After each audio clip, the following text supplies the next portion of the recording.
Hello friends, वर्तमान discussion करिबा +3 second semester Odia compulsory subject. आज आलोचनार विषय वस्तुटी होची यूनिट 2 रो गोटे दीर्घ उत्तरमूलक प्रश्न बा लॉन्ग क्वेश्चन संबंध रे एठरे माने आलोचना करिबा।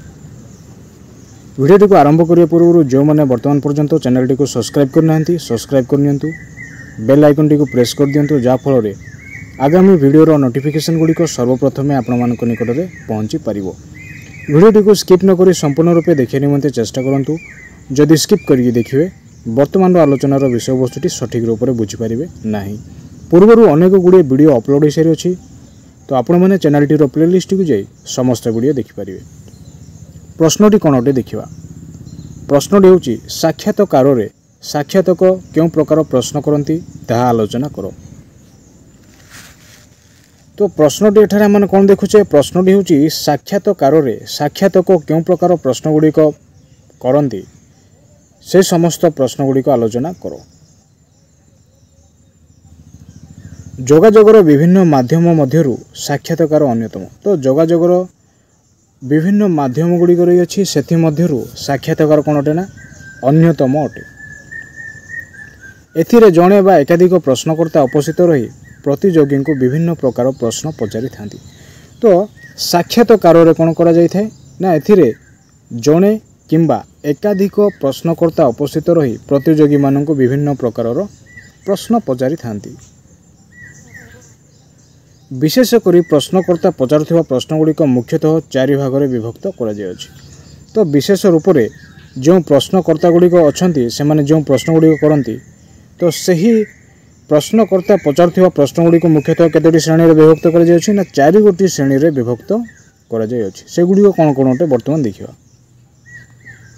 उदाहरण स्वरूप प्रथम रहिला प्रधान प्रश्न, द्वितीयटी है विस्तारित प्रश्न, तृतीयटी है अवधारणा प्रश्न एवं चतुर्थ विषयटी हूँ निर्दिष्ट ज्ञानबोधक प्रश्न। तो वर्तमान आम देखिया प्रधान प्रश्नटी कौन अटे।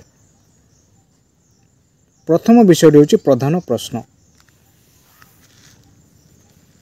प्रतियोगी आसन ग्रहण पर साक्षात्कार में बसीथिबा अध्यक्ष प्रथमे प्रश्न पचारती। तो प्रतियोगी आसन ग्रहण पर साक्षात्कार में बसीथिबा अध्यक्ष कौन करथांती ना प्रथमे प्रश्न पचारिबा को आरंभ करती।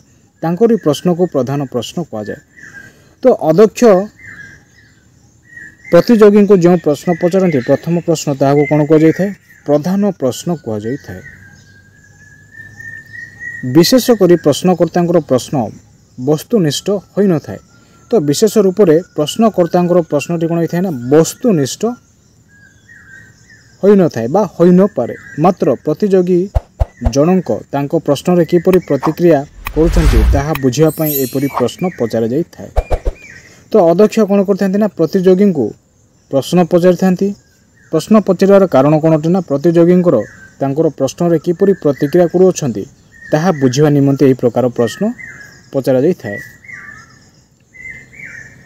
प्रतिटी प्रश्नटी अति सरल, प्रतियोगी शंका दूर करने सौहार्द्यपूर्ण वातावरण सृष्टि करिबारे सहायक होता है। तो प्रश्नटी कौन होता है ना अति सरल होता है एवं सरल होगा संगे संगे प्रतियोगी शंका दूर करने एवं सौहार्द्यपूर्ण वातावरण सृष्टि करिबारे यही प्रश्नटी कौन करता है ना साहाय्य करता है।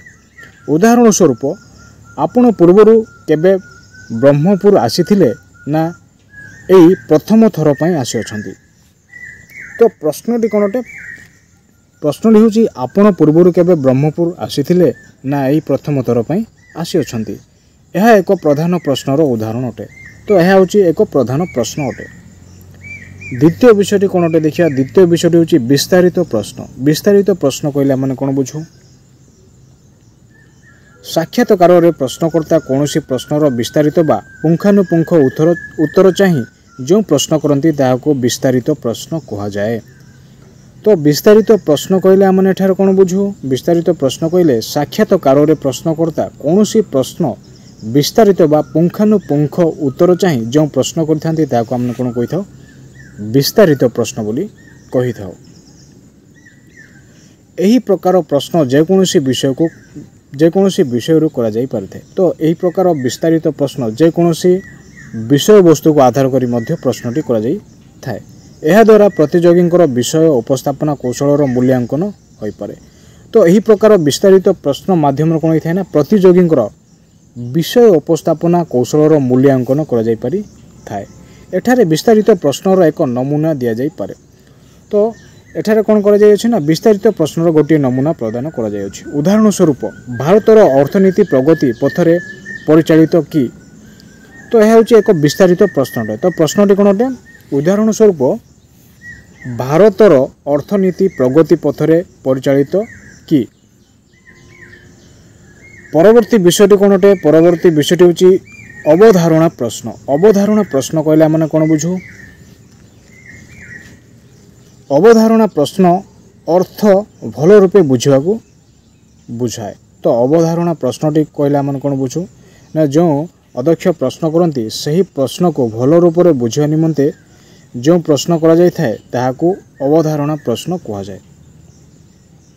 यही प्रकार प्रश्न करी प्रश्नकर्ता प्रतियोगी प्रश्न को किपरि बुझिछंती ओ क्यों शैली रे उत्तर प्रदान करुछंती ताहार मूल्यांकन करने को चाहती। तो प्रश्नकर्ता एठारे कौन चाहती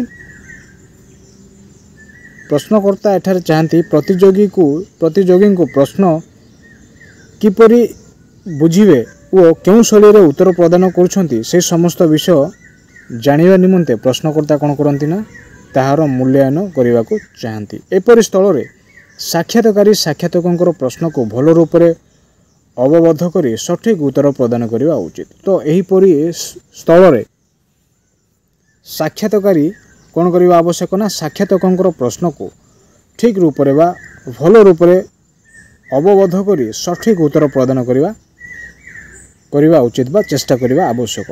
एठारे एक अवधारणा प्रश्न दिया गला। तो एठारे गोटे अवधारणार प्रश्नटी दि जाइए। उदाहरण स्वरूप देखिए मौलिक अधिकार और राष्ट्र निर्देश मूलक नीति मध्य पार्थक्य कौन। तो अवधारणा प्रश्नर उदाहरणटी कौन अटे उदाहरणटी हूँ मौलिक अधिकार और राष्ट्र निर्देश मूलक नीति मध्य पार्थक्य कौन। परवर्ती विषयटी कौन अटे देखिए परवर्ती विषयटी हूँ निर्दिष्ट ज्ञानबोधक प्रश्न। 4 नंबर प्रश्नटी एठारे आम कौन देखुचे 4 नंबर विषयटी हूँ निर्दिष्ट ज्ञानबोधक प्रश्नटी कौन अटे। एक निर्दिष्ट विषय सूचना पाइबा जो प्रश्न करा जाए ताहाकू निर्दिष्ट ज्ञानबोधक प्रश्न कहा जाए। निर्दिष्ट ज्ञानबोधक प्रश्न कहले आम कौन बुझू ना एक निर्दिष्ट विषय सूचना पाइबा जो प्रकार प्रश्न करा जाय थाए ताहाकू निर्दिष्ट ज्ञानबोधक प्रश्न कहा जाए। कौन सी विषय प्रकृत तथ्य जानिबा ए प्रकार प्रश्नर लक्ष्य। तो कौन सी विषय ताहार प्रकृत तथ्य जानिबा निमंते जो प्रकार प्रश्न पचरा जाय थाए ताहाकू आम कौन कहि थाउ निर्दिष्ट ज्ञानबोधक प्रश्न कहि थाउ। प्रश्नकर्ता प्रतियोगी प्रिय विषय संपर्क में तथ्य संग्रह पाए एपरी प्रश्न करती। तो प्रश्नकर्ता कौन करती प्रश्नकर्ता प्रतियोगी प्रिय विषय संपर्क में तथ्य संग्रह पाए यही प्रकार प्रश्नटी पचारि थांती। एठारे एक नमूना प्रदान करागला। तो एठारे गोटे उदाहरण दि जाउछि सेटा सही उदाहरणटी कौन अटे देखिबा। आपनकर प्रिय विषय कौन यह हूँ निर्दिष्ट ज्ञानबोधक प्रश्न। तो उदाहरणटी आम कौन देखिले आपनकर प्रिय विषयटी कौन अटे।